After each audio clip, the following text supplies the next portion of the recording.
સર્વે વૈષ્ણવને મારા જય શ્રી કૃષ્ણ. આજે આપણે શ્રીમદ ભાગવત મહાપુરાણના 6ઠ્ઠા સ્કંદનો અધ્યાય 15 વાંચીશું. અને આ અધ્યાયમાં અંગિરા ઋષિ અને નારદજી ચિત્રકેતુને ઉપદેશ આપે છે. તો ચાલુ કરશું સ્કંદ 6 અધ્યાય 15. શ્રી સુખદેવજી કહે છે, હે પરીક્ષિત, શોકગ્રસ્ત થયેલા રાજા ચિત્રકેતુ પોતાના મૃત્યુ પામેલા પુત્રની પાસે જ શબવત પડેલા હતા. ત્યારે ત્યાં આવેલા મહર્ષિ અંગિરા અને દેવર્ષિ નારદજી તેમને સુંદર સુંદર ઉક્તિઓથી સમજાવવા લાગ્યા. હે રાજેન્દ્ર, જેના માટે તમે આટલો શોક કરી રહ્યા છો તે આ જન્મમાં અને એના પહેલાંના જન્મમાં તમારો કોણ હતો? તેના તમે કોણ હતા? અને આવનારા જન્મમાં પણ તેની સાથે તમારો શો સંબંધ હશે? જેમ જળના વેગને લીધે રેતીના કણ એકબીજા સાથે જોડાય છે અને છૂટા પડે છે, તેવી જ રીતે સમયના પ્રવાહમાં પ્રાણીઓનું પણ મળવું અને છૂટા પડવું બનતું જ રહે છે. હે રાજન, જેમ એક બીજમાંથી બીજા બીજ ઉત્પન્ન થાય છે અને નાશ પામે છે, તેવી જ રીતે ભગવાનની માયાથી પ્રેરિત થઈને પ્રાણીઓમાંથી બીજા પ્રાણીઓ ઉત્પન્ન થાય છે અને નષ્ટ થઈ જાય છે. હે રાજન, અમે, તમે અને આપણી સાથે આ જગતમાં જેટલા પણ પ્રાણીઓ વિદ્યમાન છે તે બધા પોતાના જન્મ પહેલાં ન હતા અને મૃત્યુ પછી હશે નહીં. એનાથી સિદ્ધ થાય છે કે આ સમયે પણ તેમનું અસ્તિત્વ નથી, કારણ કે સત્ય વસ્તુ તો હર હંમેશ એક સરખી જ હોય છે. ભગવાન જ સમસ્ત પ્રાણીઓના અધિપતિ છે.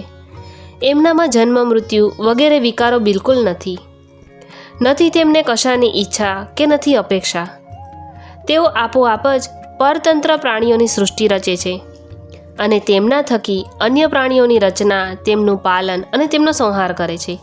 બરાબર એવી જ રીતે કે જેમ બાળકો ઘર વખરી, રમવાના રમકડા વગેરે બનાવે છે અને તોડી પણ નાખે છે. હે રાજન, જેમ એક બીજમાંથી બીજું બીજ ઉત્પન્ન થાય છે, તેવી જ રીતે પિતાના દેહ વડે માતાના દેહમાંથી પુત્રનો દેહ ઉત્પન્ન થાય છે.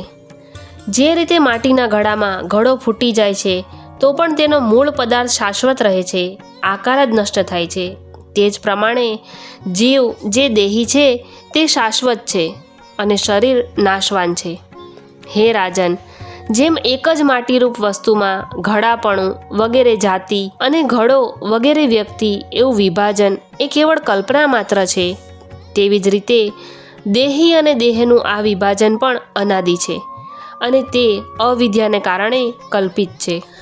શ્રી સુખદેવજી કહે છે, હે રાજન, જ્યારે મહર્ષિ અંગિરા અને દેવર્ષિ નારદજીએ રાજા ચિત્રકેતુને આ પ્રમાણે સમજાવ્યા, ત્યારે તેમણે થોડુંક ધૈર્ય ધારણ કરીને શોકથી કરમાયેલું મુખ હાથથી લૂછ્યું અને રાજા ચિત્રકેતુએ કહ્યું, તમે બંને પરમ જ્ઞાની અને મહાનોમાં પણ મહાન જણાવ છો, તથા પોતાને અવધૂત વેશમાં છુપાવીને અહીં પધાર્યા છો. તમે બંને કોણ છો તે કૃપા કરીને બતાવો. હું જાણું છું કે ભગવાનના પ્રિય ઘણા બધા બ્રહ્મવેતાઓ મારા જેવા વિષયાસક્ત પ્રાણીઓને ઉપદેશ કરવા સારું ઉન્મત્તના જેવો વેશ બનાવીને પૃથ્વી પર સ્વચ્છંદપણે વિચરણ કરતા રહે છે.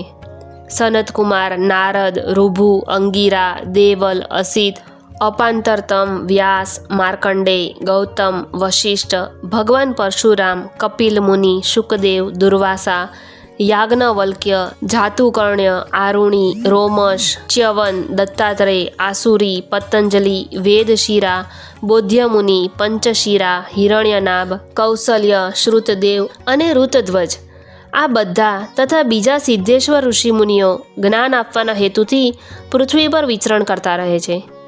હે સ્વામીઓ, હું વિષય ભોગોમાં ફસાયેલો મૂઢ બુદ્ધિ અને ગ્રામ્ય પશુ છું અને અજ્ઞાનના ઘોર અંધકારમાં ડૂબી રહ્યો છું.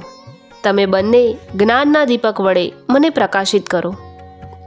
મહર્ષિ અંગિરાએ કહ્યું, હે રાજન, જ્યારે તમે પુત્ર માટે કામના કરતા હતા ત્યારે મેં જ તમને પુત્ર આપ્યો હતો. હું અંગિરા છું. આ તમારી સામે ઊભા છે તેઓ સ્વયં બ્રહ્માજીના પુત્ર સર્વસમર્થ દેવર્ષિ નારદ છે. જ્યારે અમે જોયું કે તમે પુત્ર શોકને કારણે અજ્ઞાનના અત્યંત ગાઢ અંધકારમાં ડૂબતા જઈ રહ્યા છો, ત્યારે અમે વિચાર્યું કે તમે ભગવાનના ભક્ત છો અને શોક કરવાને યોગ્ય નથી. તેથી તમારા પર અનુગ્રહ કરવા માટે જ અમે બંને અહીં આવ્યા છીએ. હે રાજન, સાચું તો એ છે કે જે ભગવાનનો અને બ્રાહ્મણોનો ભક્ત હોય તેણે કોઈ પણ અવસ્થામાં શોક કરવો જોઈએ નહીં. જ્યારે પહેલ વહેલા હું તમારે ઘરે આવ્યો હતો તે સમયે જ મેં તમને પરમ જ્ઞાનનો ઉપદેશ આપ્યો હોત, પરંતુ મેં ત્યારે જોયું કે તમારા હૃદયમાં હમણાં તો પુત્રની ઉત્કટ કામના છે, તેથી તે સમયે મેં તમને જ્ઞાન નહીં આપતા પુત્ર જ આપ્યો. હવે તમે સ્વયં અનુભવ કરી રહ્યા છો કે પુત્રવાળાઓને કેટલું દુઃખ થાય છે. આ જ વાત પત્ની, ઘર, ધન, વિવિધ પ્રકારના ઐશ્વર્યો, સંપત્તિઓ, શબ્દરૂપ રસ વગેરે વિષયો, રાજ્ય, વૈભવ, પૃથ્વી, રાજ્ય, સેના, કોષ, ખજાનો, સેવકો, અમાત્યો, સગા સંબંધીઓ, ઇષ્ટમિત્રો બધા માટે છે, કારણ કે આ બધા જ અનિત્ય છે. એટલે જ તો હે શૂરસેન, આ બધા જ શોક, મોહ, ભય અને દુઃખના કારણ છે. મનને રીઝવવાના રમકડા છે.